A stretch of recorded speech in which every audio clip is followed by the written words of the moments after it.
I'm Diana McMahon, and I am the Vice President at Unison. We are the organization that brings local businesses together to connect, to learn from one another, and to kind of build that peer network so that they can get the resources that they need that they may not have built into their own organizations. InnovateLocal has been going on for 3 years, and it really is a place where the best and the brightest minds in small business and entrepreneurship growth come together to think about what's next and what's tomorrow. InnovateLocal is something you would see in Silicon Valley, something you would see in New York City, down in Manhattan, where the brightest minds come together and think about how do you create that next best idea.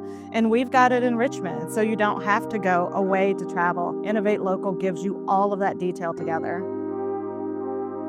This event is really all about inspiration. It's about inspiring people to take a day outside of their business and really think outside of the box, feel inspired, be with other businesses who are looking to be inspired, think about innovation, think a little differently. It's just about moving forward and really thinking outside of the box.